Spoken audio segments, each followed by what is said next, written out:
Basically, I think when we look back at COVID, we're going to say, what did this guy and this company do during COVID? And this is why I think we're moving towards a world where people who are clueless are going to be discarded very quickly because they've made a mess out of things. This is Straight Talk in the COVID economy, and my name is Larry Quick. Our world has changed and there's no going back. The COVID economy is now very real. We are adapting to telework, Zooming, online learning and new industries like PanSafe and other opportunities revealed by COVID-19. The challenges are also with us: bankruptcies, unemployment, debt and confusion. In Straight Talk in the COVID economy, we meet thinkers and innovators who bring insight and information into the opportunities and risks of our rapidly emerging COVID economy. Straight Talk in the COVID economy is brought to you by Resilient Futures. This is alongside our partner, Impact Africa Network. Impact Africa Network is a non-profit startup studio in Nairobi on a mission to ensure young talented Africans have a chance at participating in the digital transformation of Africa as creators and owners.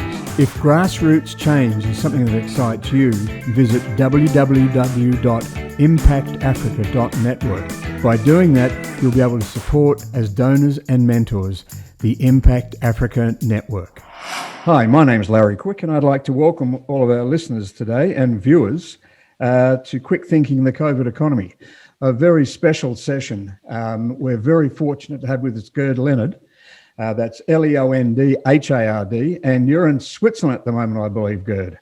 Yes, I'm in Zurich, Switzerland, and virtually here, of course. Virtually. Well, I'm definitely in Wood End in just outside of Melbourne, Victoria.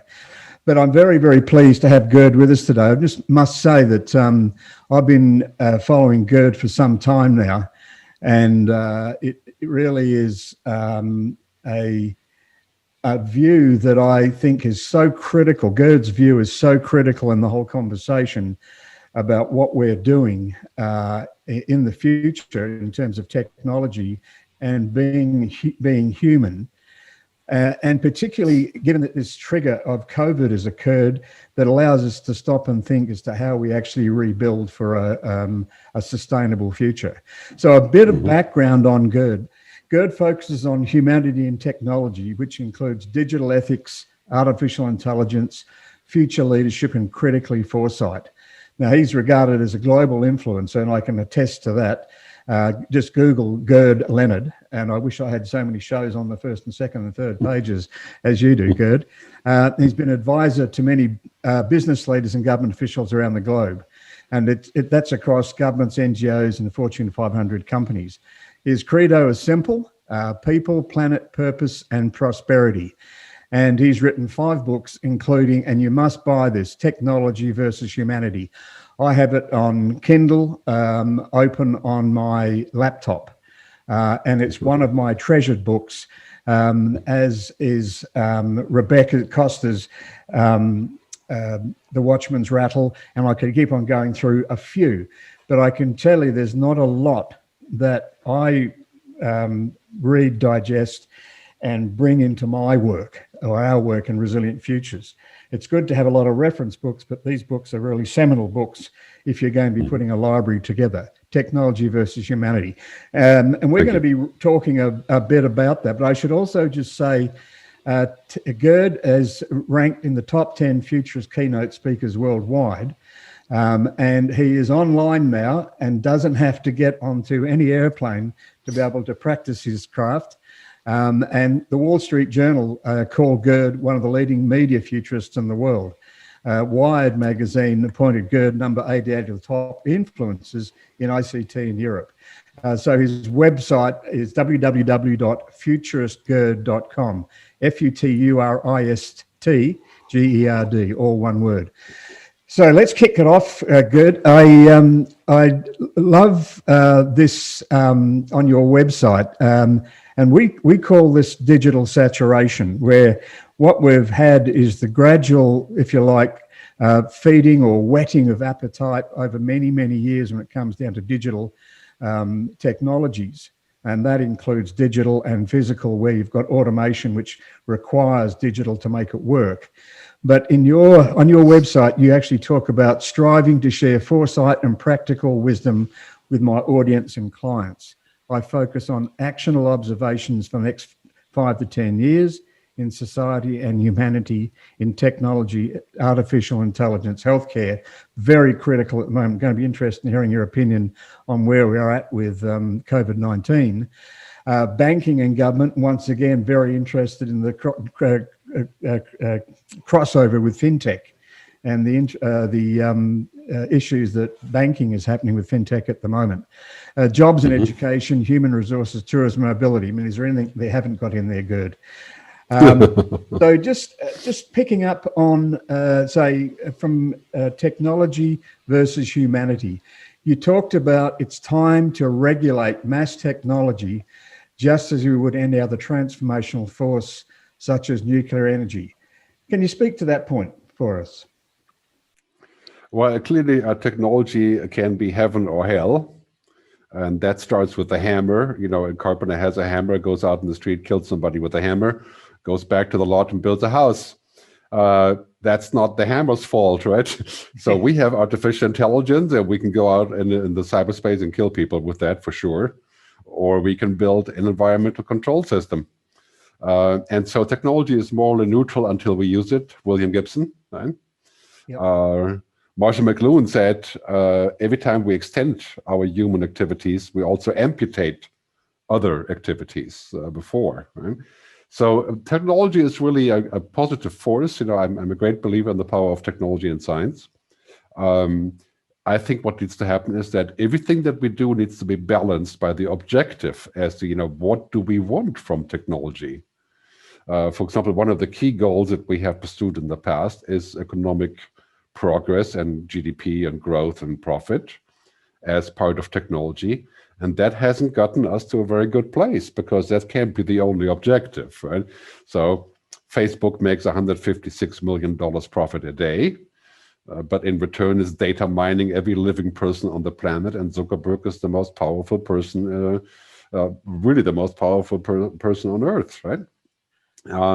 And so we have a disconnect between what technology can do, which is exponentially more all the time, basically unlimited. Imagine 10 years from now, you know, we're going to have 9 billion people on the internet at 10G, right? And 300 trillion connected devices and so on. So, you know, there, if we don't find a way to say, okay, we need to govern it with social objectives, public objectives, public policy, equality, right? Then we get in a situation where technology is just going exponentially crazy, but we haven't really made it work for humans. We've made it work for money. You know? Yes. So for example, Elon Musk wants to create the neural link, which is the brain-computer interface. You know, which I believe, great. If you're quadriplegic, maybe you can walk again, right?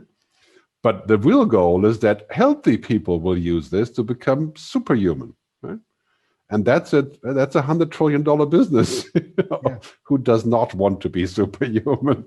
And I really believe we have to ask the question as, why are we doing this? Who is doing it? And is it going to be good for us? And we have to find, just like nuclear weapons, we had 2 of them. And we said, if we have more nuclear weapons, we're toast, right? We're basically, that was clear after the first 2. And it took 12 years for us to figure out how to get on the same page. And now we have technology like artificial intelligence, which is primarily a good force, in my view. But it could end up very badly if we create weapons. We weaponize these technologies like genetic engineering and AI without any thought to control and any thought to human purpose. And this is what we need to do now. The next 10 years, I always say, it's basically, as Buckminster Fuller said, a fork in the road. So either we get this down now, or it's going to look very dim, because, you know, it could be heaven or hell. That's what technology does. So. Yeah, well, it occurs to me that, you know, we've had this issue with technology. I mean, I think back in the 80s, it was, because I had 10 years living in the UK, And then I had 10 years back in Australia and roughly 10 years in the US. And it always occurred to me that we've always, as soon as you say technology, you do think about digital technology today. But if you went back, as you said, the hammer is a piece of technology. And each of these pieces of technology, they've been within the realm of our understanding. You know, it may have been a club that became a hammer, or a hammer that became a club. But when somebody is sitting there with artificial intelligence, you know, it's interesting when we actually talk to boards sometimes, we say artificial intelligence and they say, talk about it as if it's happening in the future. And you go, no, have you got this? Have you got that? Have you got a smartphone? Well, you're working with artificial intelligence. And they just don't know that they don't know. So, you know, when it comes to organizations, it's an education required.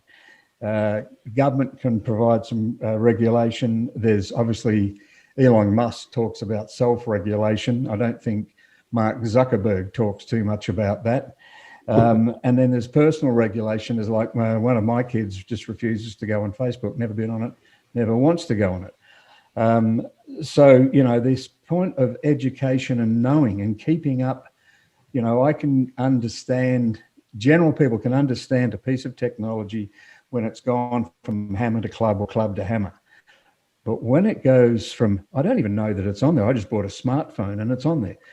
How do you think we crack that understanding that what people are getting themselves into, particularly if the large corporations such as Facebook aren't willing to tell you what's going on? Well, I think it's a question of magnitude, you know. The hammer can do limited damage, even when you use it badly. But a electronic virus, you know, it's a whole different story. And that is what's coming, right? Clearly. Yeah. Yep. I mean, I always say that COVID-19 is just a test run for what's awaiting us with technology. Yeah. But not necessarily in a dim view. I think that we can do many more things, like, you know, if we had been more prepared for COVID, as many people have suggested, including Bill Gates and Larry Brilliant, you know, then we would have been prepared. And we were kind of prepared enough, you know, not to have 100 million dead people like we did in World War I when it was 60 million, you know, from the swine flu. But in any case, I think with technology, the key thing is that we can't always say that it's subject to each individual user if they're going to get involved or not, because that's a really cheap excuse. Yeah, It's basically like technology is so powerful and so attractive and so cheap very soon or already that this is an irresistible force in society. And we can't just say, well, if you don't like it, then don't Google anything, right? Yeah. I mean, that's stupid, right? Because there's only one search engine, that is Google. And that is fundamentally wrong. It's also fundamentally wrong that if you want to do business in any place in Asia or much around the world, you got to have a page on Facebook. Yeah. Yep. And for Indian internet users, they in fact, many of them, has research has shown, they think that Facebook is the internet. Yeah? It's like, and that's not surprising, right? And it's hilarious, right? And so I think it's basically like saying, okay, we're going to give every single person that has any intention, we're going to give them any drug they want, from LSD to whatever choice you want, and it's all available, and you can, it's okay, right? Yeah. And I think this would be very tempting for people, or, you know, free alcohol or whatever you want. You know, we have dangerous things like alcohol, cigarettes, food, that we use in moderation, right? I don't drink a bottle of whiskey for breakfast because I know it's not good, right? The same goes with technology. So this is about moderation, it's about balance, about control, supervision, accountability, responsibility. And the thing is that the technology companies, many of them are my clients, to a large part, they think of themselves as providing a tool, and it's up to you what you do with the tool. Yes. And that's like the gun lobby saying, you know, guns don't kill people, people kill people. Right? Yeah. I mean, that is the cheapest possible excuse you can think of for not being responsible for anything. Yes. And that just doesn't work. It works only if it's not working, right? So if the gun isn't working, then you don't have to worry about death. But, you know, the digital gun is working so well that Facebook is used as a means of mass manipulation, as it was designed to be, right?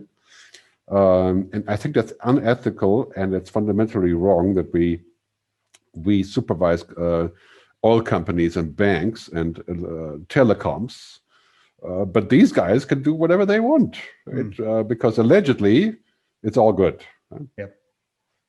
So we're at a situation now, as we see it, up to 2019, at least from our view of the Western world, there are many systems in collapse. We know that sort of environmentally, there are collapsing systems in terms of an array of things such as, if I can put it this way, seafood, but also there's sort of the problem we've had with fires in Australia, the drought. There's a whole range of things that we could say are in collapse at the environmental level, but we also had inequity or inequality. We've had an issue around debt. There's a whole range of things happening outside of the digital sphere, if you like. And one thing that was collapsing that was partly due to the digital technology was the future of work. You know, we run a program called Owning Your Future Work up until 2019. It was, we don't know what's happening. We can't necessarily take our education system and say there's a natural progression to secure work, upward mobility, wealth creation, to leave a legacy, those sort of things. Then we get hit with COVID, and all of that information is still valid in some ways, except that it's fragmented and fractured and diffused to the point of where we have, you know, a breakdown of the square meter economy, you know, where transport, commercial space, retail was all based on square meters. We have the shoulder to shoulder, as Mark Zawacki calls it. You know, those sorts of industries are pretty much shot until we can work a way out of getting back to 100 people in a restaurant rather than 50. All of these things have occurred inside an acceleration of digital saturation with teleservices and the like, and remote work. So if this is a new normal and we've got this rapid acceleration of technology, to your point on regulation, you know, this is now, it's gone bananas, if you like, to the point of, well, if you thought you had a job before, you don't have that same job anymore, particularly in service-based economies such as that in Australia. Well, it's, you know, the primary outcome of COVID-19 is, of course, vast acceleration of what was already there before. So if things were bad before, like inequality, they're worse now. Yep. 70 to 80% of the death of corona in the US are not white people, right? And why is that? Well, that is primarily because of inequality, and the same goes for Brazil and also the UK, right? But, you know, in more equal countries like New Zealand, of course, that is a privileged situation in New Zealand, but nevertheless, you know, a woman leader has managed quite different than pretty much anywhere else, and the same goes for Switzerland and Iceland and Taiwan. But basically what we have now as a result of COVID, I call this the 5 bigs, right? So big tech, big media, everybody streaming, watching, communicating, Zooming, right? Big healthcare, so big health. Trillions of dollars are shifting towards healthcare, not just the vaccine and the therapeutics, but also biotechnology, genetic engineering, CRISPR-Cas9, prevention, data control, you know, you name it. The fourth one is big state. So the state is now running everything, telling us what to do, telling us what not to do, giving us money, not giving us money. The state is very powerful right now. And if your state is good, as you're lucky to have in Australia mostly and New Zealand, but if your state is not so good, say Turkey, you know, maybe then that's not so exciting. And if the state is bloated, that's also not exciting. But anyway, so it's big state. And the last one is big green. Right? So we're now realizing that, you know, we have a lot of trouble with COVID and a lot of personal hardship, including my own company, my own work, right? and viewers as well. And we all have to pivot, but we're realizing that COVID-19 is just a trial run for climate change. Yes. Yeah. And yes, the climate change won't happen next week, and there won't be dead people on my doorstep next week from climate change. But it's quite clear in 10 years, abnormal weather patterns, energy problems, huge climate migration. I mean, the numbers from the Climate Change Council of the UN are just, you don't want to read that before you go to bed. It's basically a nightmare, right? Yeah. So if I want to create a world where my kids and my grandkids are going to have a chance of a fruitful life, we're going to have to do the same dramatic steps that we do for COVID. We have to do the same for climate change. Right? Yeah, it was interesting in your Forbes article, you talked about some key foresights. And we're calling this period the COVID economy. And why we name it that way, it's not that it's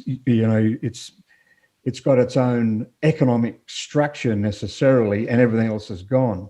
We push back on knowledge economy and information economy and all this sort of stuff. But one thing it does do, it does give a name to a set of phenomena that affects social economics. So we call it the COVID economy because people can say, oh, the COVID economy, okay, we need to address that. So it's a way of getting people to understand where we're at. And in that, we talk about the first step after COVID is disorientation, total disorientation, communication, confusion. We have sort of Kubler-Ross typical grief and anxiety, and the more lockdowns you have, the more unstable people become. The information's complex. What you knew before doesn't work the same as it worked before, et cetera, et cetera. So you've got to deal with complexity.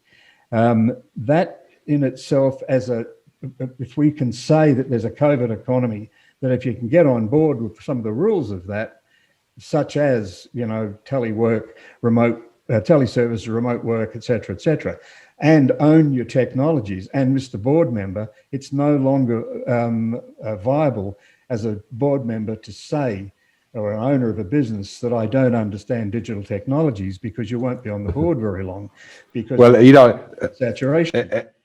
As I like to say, business as normal is over, right? Yeah. And that was already true before COVID because of technology, but Absolutely. Now COVID is resetting this whole thing. I sometimes think of this like a therapy session. When you once you're running into real issues in your marriage or whatever the reason you go there, you are facing demise and misery, right? So then you say, you know what? Anything is better than this. Either it's going to end or we're going to find a way forward. You go to therapy, then the therapist doesn't say to you, you know what, you should get rid of your wife or something. That's not what they do, right? It's a process. So, but the cards are on the table because basically it's going to be misery and bad future, or you're going to resolve it, right? And we have the very same thing now with COVID. Yes. COVID is forcing us to say, okay, are we going to collaborate? Are we going to trust science? Are we going to have solidarity with others, right? Are we going to find a sustainable future? Because clearly we put the money in the wrong places. We put it into arms and warfare instead of science, right? And so are we going to do that, or are we not? And people are now rethinking the way that they want to live, especially when you have kids.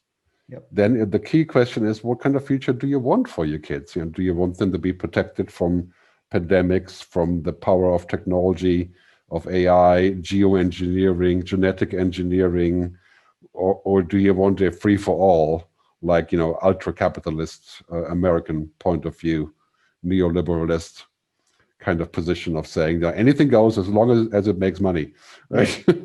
Yeah, well, and I think it's sort of what we find is that there's still a maximum pull to this will be over soon and we can get back to normal. But there's also, and that's a cognitive dissonance that is in, and why I talk about boards is because, they make some of the largest decisions as biggest employers. And a lot of them just have to bet on that because they need to be generating incomes. for shareholders and those sorts of things. Mm-hmm. But when it gets back to really understanding that the digital has accelerated at warp speed in an exponential curve, and what you're saying is all of those things that weren't working before are now working less than they were before. So what we have to do somehow is to be able to encapsulate this COVID economy and really understand what pressure points we need to work on. And the few that I picked out from your Forbes article, where you said these were key foresights. So you talk about a permanent VUCA, volatility, uncertainty, chaos, I think is, or complexity, and I always forget the A. But it's sort of, you know, the second point was expect more corona coasting. And can you just explain what you mean by corona coasting? And we'll pop up there the Forbes article in its full point, but I was interested in that. Well, the corona coasting is a term that was actually, I think, created by somebody at The Economist. And basically, think of a roller coaster. You know, we're going through a very much an emotional roller coaster right now. I think pretty much all of us. So one day, you know, we're at the height of things because we think working at home is cool. We don't have to go anywhere. But the next day we have an issue and we hate working at home, right? It's like this, right? And then one day we're quite happy. Like I'm quite happy I don't have to fly 100 to 100 speaking engagements per year. You know, that's roughly 300 flights per year I used to take, you know. Wow. But then again, I'm sitting here and I'm saying, well, I'd really love to meet some people in the flesh, Yeah. you know, and have that sort of shoulder to shoulder. Now, I think it's an emotional roller coaster also for so many reasons. We feel very isolated, and then the next day we feel very empowered, right? Yes. And then we make plans for something, and then some regulation comes out, so scrap it all, it doesn't work, right? So, and I think this is also an emotional roller coaster because of financial issues, right? So one day the state says they're going to give us furlough, and then the furlough ends, and they say, well, just go away and take care of yourself, like in the US, right? Yeah. And so this is extremely difficult if you have not learned resilience and agility, and if you don't have a lot of resources stashed away, right? And I think this is the primary thing right now, really, I think for all of us is going to be survival, financial planning, collaboration, solidarity, right? And then it's going to be adaptation to change your business to be corona proof. So I mean, if you could do any such thing, and pivoting, right? And transform to a new business model. And I think that's going to be for all of us. I mean, think of tourism, right? I mean, tourism for the next 2 years is local. Here in Switzerland, that's working out great because Swiss people are bored. They have the money. So they don't fly to Thailand anymore for the weekend. They go to the mountains, right? The same is true for Singapore and, of course, for Australia and New Zealand also. I mean, there's a boom of tourism in New Zealand for the summer coming up because it's all the Kiwis going. Yeah. Right? And they used to leave the country. You know? So yeah, it's a complete pivot. And that's what we all are going through. And this is why we need to support each other by not financially, but also otherwise. I think that roller coaster is a good way of putting it. It's sort of where the immediate emergent conditions are constantly at each other, where, you know, you think that's going to be stable. No, it's not stable. No, it's pretty traditional thinking that happens inside systems when they're sort of going up and down and modulating in different ways. The interesting thing, I think, is in a COVID economy, and you've put it well, it's a key part is adaptation. And we call it changing ahead of change. And it was interesting, my colleague, and I don't know if you know Rebecca Costa. Rebecca wrote a great book called The Watchman's Rattle.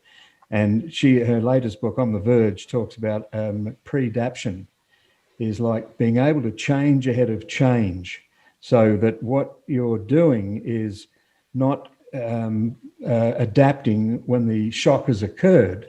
Now, that's conventional resilience when we had the time to do it, because we're not going to get the time to really do that. So we've got to start thinking about it now in our states of disorientation and our states of stable. You know, we're stable, we're okay, because it's all going to be over in March next year, knowing full well it's not. going to be over. The health thing may be over, but it might be a COVID economy where the social economics are completely different. So we've got this sort of need to really to be understanding the conditions, but changing ahead of change as it comes at us in a COVID economy. So that's where I think Corona coasting is like that up and down, like the roller coaster. The other thing is, before COVID, a lot of technology was being used to create more efficiency, right? Yeah. So robotic process automation, optimization, production, manufacturing, AI, robots, right? It's all about efficiency. But efficiency is not really that important for humans. No. Efficiency is a commercial process. Everybody likes efficient things, but efficiency is not very high on a personal agenda. I didn't marry my wife because she's efficient. I mean, if she was inefficient all the time, that would be a problem, right? In terms of practical things, or if I was inefficient. But I think generally speaking, now we're switching, because of Corona, we're switching from efficiency to resilience and agility and foresight, and also solidarity. For example, it's quite clear that here in Europe, the European Commission and the governments have said for a long time, we're not going to give free money to Italy and Greece and Spain, because they're unorganized and so on and so on. That's been a long-standing conflict. Now it turns out in the COVID crisis, if we don't give Italy 90 billion euros, it's going to collapse. So what would you prefer? Change the policy or have a collapsing Italy? Right? And so all of a sudden, yes, the impossible became possible. And the German Chancellor Merkel said, you know what, never mind what I said before. Let's give them the money and shut up, because, that's the only thing we can do here. Yeah. And this is what's happening everywhere. We have to just say, well, what, that was the idea, but, now it's much more important to be resilient, to create the future and to find a way forward. It's interesting you say that whole idea of global solidarity is to understand what there's some facts, there's some future facts that are truths, if you like. I mean, digital saturation has happened. Now, that might not include necessarily every part of Africa or every part of South America, etc.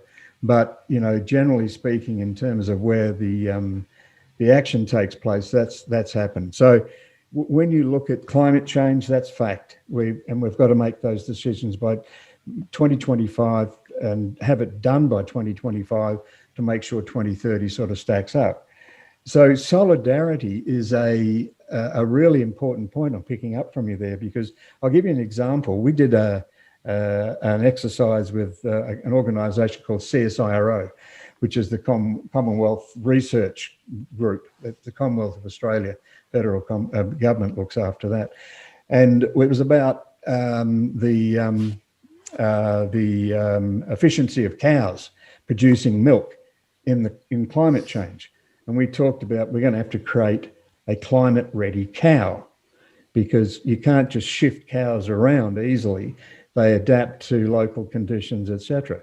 But what also came up was some other things about, and this goes back, I don't know, 12 years ago, 13, 14 years ago. We identified what they do on Kiribati, Kiribati, which is a little set of islands off in the Pacific. And their island is now saturated in salt. Now, it hasn't necessarily been been sea level rise at a permanent level, but it's coming up, grabbing a bit more. But it's the salt that's getting into the soil. So, and then we dug a bit further, and we found that Kiribati and Kiribati had some conversations with the Australian government saying, look, we've actually looked at this, and we're not going to last very long here, maybe 10, 15 years, maybe 20 years. We've got to get off the island. And there's X 100,000 of us. Can we come to Australia? And can we take a bit of your land? And obviously Australia said, this is like in the pre-2000s. What are you joking? Are you kidding? I mean, there was climate change was a joke or a lie at that time. But the interesting thing, just recently, in COVID, the Australian government has said, because we can't pick crops at the moment, because our agriculture relies on backpackers coming into Australia, and part of their deal is to stay in Australia for a length of time for a holiday. They go to the agricultural regions, to farms, and they pick grapes and they pick all sorts of stuff. That's what keeps that whole part of our agrarian economy going. Now, what they're saying is they're not coming anymore, but what we could is to set up a bubble where we bring people from these islands, and if they come and work here, they can work towards getting full citizen status. And I thought, wow, doesn't it turn around? Yeah, I mean, I think this ingenuity is crucial when we think about as I say now, the future with Corona, because the post-Corona is a big question mark. Yeah? Basically, to show ingenuity means that all of a sudden, like, many hotels in Europe are now offering the work from home deal in their hotel. So they're saying, if you don't use the bed, you don't use the shower, all you do is use the internet and the furniture, you can work here from 8 a.m. to 6 p.m. and we charge you only $50. And not 400, but as long as you don't make a mess out of the room and you're just working, then, we're going to repurpose the rooms because foreigners aren't coming anymore. Right? Yes. And this is one of those ideas where I say, well, you know what, this is a great pivot. For example, what we're doing now is the virtual exchange of ideas and virtual conferencing, and what we are now doing is virtual advisory sessions, right? Well, it used to be very difficult for me to go to Singapore and speak to the Singaporean government for because I was already going 100 times a year, so I'm going to go 300 times a year, not possible. But now, now I can do 5 a day. and it creates different options. Yeah, it's not the same, but I think this is the kind of ingenuity and pivoting that we need, and everybody has to think about the next pivot, right? Yes. And also buckle down for at least a year and a half of austerity, and having to also help your customers for free. I do that a lot. I help some customers that are in bad situations. I try to contribute in an inspiring talk, hopefully, that isn't going to be charged like it usually is. So and this is what lots of companies are doing now, and also you find out which ones aren't, like Airbnb, right? Yeah. Where you're like, okay, these guys are utterly useless, and of course they're also in an impossible position because of the two-sided marketplace, right? But basically, I think when we look back at COVID, we're going to say, what did this guy and this company do during COVID? It's like what my father used to say, what did they do during the war? Yeah. What side were they on? And we're going to say the same thing. And we're going to say, what did these people do in the COVID crisis? Did they do anything useful? And the same question is going to be asked of politicians, of course. And this is why I think we're moving towards a world where people who are clueless are going to be discarded very quickly, because they've made a mess out of things. And I think this is why after the COVID crisis, which I think roughly 22, 23, we're going to see a wave of new leaders riding on this post-COVID world into a new agenda, a new paradigm, hopefully. Yeah, well, that was one of the points that you raised 2 points that I also wanted to go into on in the Forbes article. That was new paradigms and shifting priorities, the great transformation, and the last one, which really intrigued me to hear from you on, the great leaders we can trust. And I'm sort of going, well, the great leaders, okay, that we can trust. It's almost like a double negative. Yeah. But if we were to sort of frame it this way, that this COVID has been a trigger for what we see as the COVID economy. Inside that, you can pivot, and it is an austere environment that's a roller coaster. But we have to be able to help each other. And I think that question of what did you do in the COVID crisis is a really important question, because it's like, what do you value? What value did you generate at that time? Were you able to be agile, resilient, have foresight and solidarity? Yeah, I mean, take Airbnb, right? Great example. skimming the money off the top of the agenda, right?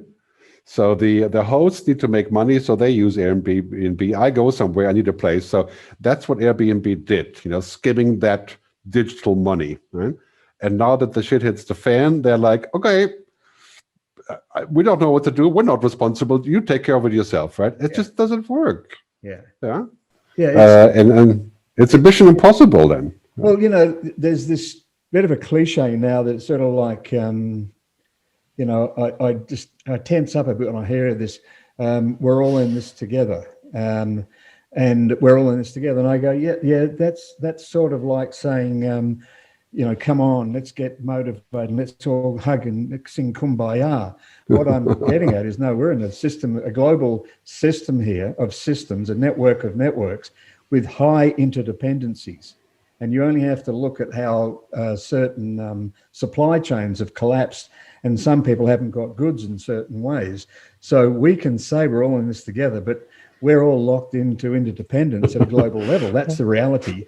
So yeah, but if you're looking at politics, around with your customers, watch yourself. right? Well, the same goes for politicians. You can say that the populists and sort of strongman kind of governments, looking back to the past, basically, right? Yeah. And saying, a strong guy will solve all of this, and utter ignorance, utter lack of science, utter lack of collaboration, egomania, male power trips, and so on. And then on the other side, we have clearly seen that people with emotional intelligence, like Jacinda Ardern, and female leaders in general, and younger people, and people who understand technology, like in Taiwan, and people who understand the future, governments that have future foresight, like Denmark or Singapore, right? Or even Dubai for some, Emirates is also quite a hotspot there. They've shown that they can actually do stuff that makes sense, that's future focused. And I think in a few years, we're going to say, why did we ever look at those people? They were utterly clueless to begin with, and they wanted to go back to the past. We're not going back to the past. And the past is over. And so the future, that's going to be important. That's so true. But, I'm just taking myself into how many conversations I've had with boards where, there was a couple. One that comes to mind was when a bank, a very large bank in Australia, were about to start a project they sacked the project leader. And it was, this is some time ago now, but they were, his responsibility was in analytics. And they didn't have a strategy for analytics. Basically, they're using it for direct marketing, paper-based direct marketing analytics. And he was wanting him to push into, exactly the stuff that PayPal does, or what a whole range of other fintechs are doing. He wanted to get into those sorts of things, but they closed the unit down. And when he went to his goodbye drinks, one of the directors said to him, "Yeah, you're in the analytics area. It's really interesting, that analytics area. This is only like 5 years ago. It's not like 25 years ago." So, the board that doesn't necessarily, the people who are driving the leadership of organizations and governments, I mean, my God, when it comes down to understanding how technology works, I think we've got a long way to go to find the right people for government. But say, for instance, we're in this great transformation where we've got this trigger of COVID and we've got this potential pivot. We know it's going to be up and down. And we've got to get the linkages happening between what we invest in and stimulate in the COVID economy to what we call the real climate economy, the people's climate economy. I mean, we say, listen, to be honest, the planet doesn't care. It's a terrible thing to say to some people because they think that the planet is all caring and loving and all that. And I go, well, billions of years, the planet being around, the little speck of time that humanity has been on the planet, I think we need the planet more than it needs us. Now, that can upset some people. But secondly, what does the people's planet look like when we arrive at a point where we've gone beyond certain thresholds and we can't change it? So when someone says we have to do something about climate change, it's adapting to what you can't change and creating what you can. And how do we get our biggest investments are going to take place right now with organizations and governments in the next 2 years in this time of crisis and up and down and all over the place chaos to make the right investments, because we're talking about some real specific dates here. If we haven't done the stuff that needs to be done by 2025, then we're not going to get ourselves set for 2030, which is a key date in terms of being able to survive in that climate. So, you're talking about great leaders we can trust and the great transformation. What is your view on who's going to do it and how they're going to do it? Again, I think, a crisis is a terrible thing to waste, right? Yeah. So we're sitting here, we're looking at this as, yes, and, we're in a situation where we're realizing if we don't have more foresight, we're always going to be too late. We had 2 nuclear bombs, and then we decided we don't want another 20,000 nuclear bombs, because if we do, we're toast, right? So it took us 12 years to get down to an agreement, the Non-Proliferation Treaty. And ever since then, we haven't had any bombs. So we are capable of doing this. And now we're looking at climate change, and we're saying, if we don't take action in the next 5 years, the next decade, dramatic action, it's an existential issue. Yeah. Right? And we have to act with more foresight. So we have to tell more stories. And not by creating fear, but by creating opportunity. Yeah. The World Economic Forum says if we invest roughly the same in the global stimulus package into what they call the natural economy, that would be roughly $3 trillion. That's what the global stimulus is now. If we invest that into the natural economy, renewable energy, more science, better transportation, all that, we can create 300 million new jobs. And this is just a question of priority. This is not a question of money. We have the money, and we have the science. We put it in the wrong place. So, and I think this is the primary challenge, is that we've always subscribed to the issue of, basically growth, more and more, right? And that's, I think, been true for pretty much all of us, not just corporations, right? Yeah. And that is the principle of capitalism. But as Al Gore has pointed out 12 years ago, when we get to the top of the ceiling and we've done all the growth, then it becomes like a cancer. It's like, then it kills us. So now we have to basically think of a new strategy that's not based on growth, but on a holistic view of benefit, right? People, planet, purpose, prosperity. And I think we're already seeing this happening. There's a new stock market in America called the Long-Term Stock Exchange, the LTSE, in San Francisco, that lists B Corp companies like Patagonia and others who are going to pay dividends and their executives based on those 4 and other accomplishments. And if we don't do that, I think basically the business model of humanity is fraud, and it's not fit for the future. Right? We change the business model, everything else will change. And this is what we're doing right now, because we're saying, COVID-19 was terrible, but just wait for climate change. We're talking about 500 million people here, not one. Right? It's interesting because I think one of the things that is how we measure ourselves. At this time, if we're saying that, we're measuring ourselves by how we help each other, that the points that you talked to, which were resilience, agility, foresight, and solidarity. If we're able to measure ourselves by our ability to deliver on those sorts of things, it's terrible to say that we can do a non-proliferation treaty in 12 years, but does that really relate to being able to get our heads together in the next 5 years to 10 years? But, and particular is like, I hear it all the time now, that is, GDP in Australia is down by 7%. And I say GDP, what a useless, measure, just an absolutely useless measure. I talk to the guys in the federal government in Treasury here, and they say, oh, yeah, it's absolutely useless. It doesn't really give indication. But a politician loves their GDP. They love their surplus. They love all these things that have not, they didn't avert the global financial crisis. They didn't avert COVID. So how are we going to rely on a leader and their measures at this time? I think there's also we see a bunch of leaders emerging that are not necessarily politicians or former CEOs. And I think it's the politicians are to some degree a reflection of what we ask for. You know, if we have the guts, you know, to like here in Switzerland, we don't have a prime minister. You know, we have 7 Bundesräte, which are kind of prime ministers in their own turfs. Many of them are women, and they have to collaborate, and they're subject to direct democracy votings. But yeah, it's a very small and exclusive country. It's probably the size of Auckland, New Zealand. But still, you know, we have a functional system there. I think if we turn the paradigm around, and this is what's happening right now, people are saying, you know, that's great, I can make more money. But if everybody dies from a pandemic, what good does it do to me?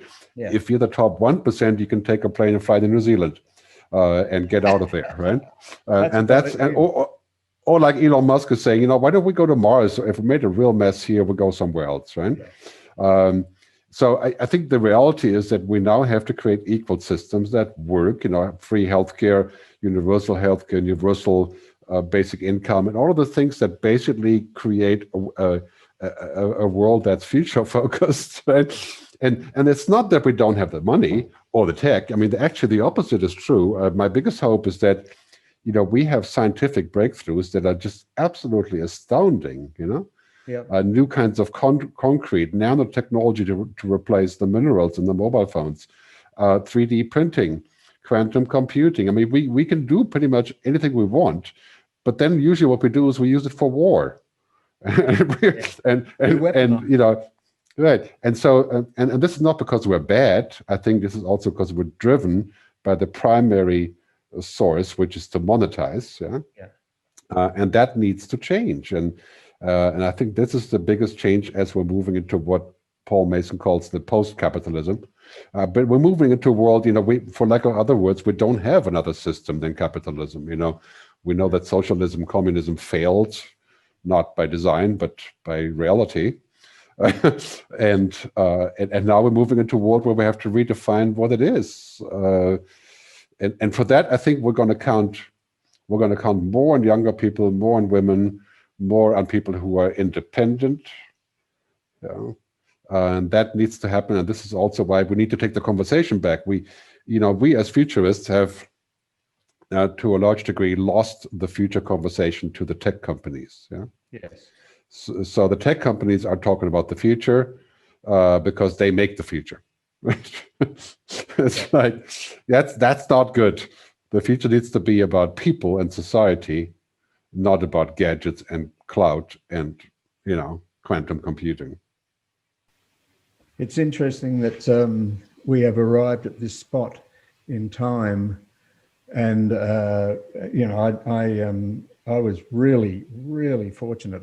I sort of tell the story that if you're sort of if all that stuff pre-birth is true, and you're these little souls who are sort of hanging around waiting for a posting, that you are, you know, you're in your wherever you are and you're hanging out, and then every day they post, you know, they put up on a board the postings.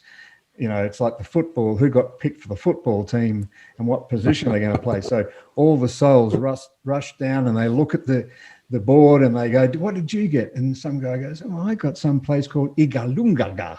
You go, what's that? Well, I'm a Singkong in a Bingda. Oh, God, I was that once. It was terrible. 2,500 years of hanging upside down from a blah, blah, you know. And then, you know, I look and I go, well, I got Perth, Western Australia, human being on Earth. And I go, well, what's that? And someone goes, wow, you really, really did well there. And that, you know, I sort of popped into the world in 1950 and had a fantastic life. You know, I left Perth when I was 18 and went to England for a short holiday. I stayed there for 10 years, came back to Australia, then went and lived and worked in the USA and came back, and I live in this wonderful place called Woodend, Victoria in Australia. And I think to myself, I have been so fortunate. I had a bout of leukemia and cancer and bone marrow transplants, but, you know, it's all part of the rich purpose of life. I've never really looked at it as being necessarily a bad thing. It wasn't the best thing. But, you know, I then sort of look at you in terms of humanity writ large in the future. And it's about technology, but I think what it's about for me with your work is how do you influence technology that is human for humans in this climate economy or the climate challenge we have? How do you get that to happen? Because I've got 11 grandkids and they are beautiful. And I just look at it and I go, they're going to be 17 in 10 years' time, 18. Oh my God, what am I going to say to them? Well, how are we going to make it? Well, I think one of the key issues is education and the whole discussion about the future of work and jobs. It's really quite clear that, we've always thought like a decade ago that the more engineers and scientists and mathematicians and, STEM people we have, the more work we have, right? And that was true as long as machines are stupid. So you have 1 million graduates of IT and engineering in India per year, right? And they end up doing mostly commodity work and work that is not necessarily not doable by machines. Many engineers are doing work that is in principle kind of a routine, right? Like telecom network maintenance, and there's always pieces of non-routine. But the key issue is machines will learn every routine that does not require human judgment, right? Every, whether it's call centers or driving or financial advice, or because deep learning, machine learning, that's what it does. It's not intelligent like a human, but it does take care of the routines, right? And we can see that right now. So the biggest thing for us is that we have to totally understand technology. And yes, if you know how to program, it's always a big advantage. But that's one thing. The other thing is I think our ultimate job is to be human. And to be human, it means storytelling, imagination, foresight, experimenting, negotiating, designing, creating. It's all the stuff that is very difficult. The Moravec paradox, the researcher Moravec, he said, whatever is easy for a machine is hard for a human, and vice versa.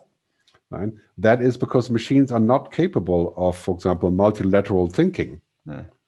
Like mystery, right? How do you describe mystery to computer? There's no such thing as mystery for computer. It's either a 0 or a 1, right? It cannot be mysterious, because if it's mysterious, the computer would say, well, leave me alone, I don't know what to say. And a human would say, well, clearly it's unknown, so I'm going to proceed like this, right? And this is normal to us. Right? So basically, in terms of education, this is what we have to do. Back to the humanities, ethics, art, culture, sport, music, philosophy, on top of a solid layer of understanding technology. But if you don't do that, you're in deep trouble. But just technology, well, if you're, of course, a career star scientist or mathematician, then that's probably all you need to do. But generally speaking, for our kids, this is what it's all about. Yeah. Right. Negotiating, discussing, fine-tuning. I think what you've said there tells me I'm going to shift to New Zealand. I think I'd rather take all my family to New Zealand. I'd like to have 4 years of Jacinda Ardern than to have another 4 years of our current federal government here, who have, why I'm saying that is because I think you've described the sorts of things that women do best. And I have a personal belief that the sooner that more women can take over jobs in government, the better. The other thing I would suggest is that we haven't necessarily thought that through in Australia, as we have a current government that decided one of the stimulus packages would be was to build an LPG gas hub as a stimulus package and harvest gas. And the most diplomatic of people said, well, gas might play a little part, but it's a 30-year gamble and it's just not going to work. Why in the hell would they put that up and be serious about developing it, in a place where, we know our coal exports are finished. We know it's not much point in investing in those. So good. I think your final points there are going to resonate well with our audience, particularly, in our network, the amount of really smart women and people that can think in the way you're talking. So I want to thank you so much for your time with us today. You're welcome. And I hope we can do this again sometime. Can I add one brief closing statement? I think it's really important. I think it's really important that we believe in the power of humans to do the right thing. I would go with the Winston Churchill quote, who said about Americans, you can always trust Americans to do the right thing after they have exhausted all other possibilities. And I think we can say the same about humans. You can trust humans to do the right thing, but we do go wrong a lot before we do it. Yeah. And so I think that I have trust in the humans that we can achieve this. We're going to have lots of failures like we had in the US. Basically a permanent failure for the last 4 years. Yeah. But or in Brazil or other places. But I think ultimately there is a way that we figure out what is the right thing to do after we go through a bunch of puddles and disasters. And so that's what I trust in, and this is why I'm hopeful about the future. Well, I join you in that, and I think we've all got something at stake. Is that I know I've had the biggest part of my life has been fantastic, and we've got to make sure we do that for our kids and grandkids. So once again, Gerd, thanks so much for your time. And you're welcome. Look forward to doing this again in the future. Okay. See you down the road. See you down the road. We hope you've enjoyed this Straight Talking the COVID Economy podcast. Thank you for listening. And please subscribe on your preferred podcast platform. For more free content that will enhance your understanding of this new COVID economy and the actions that you can take to leverage disruptive change, join the Resilient Futures Network at www.resilientfutures.com/get-started. And please support our partner, Impact Africa Network, at www.impactafrica.network. We need all the support we can to help them build their own incubator.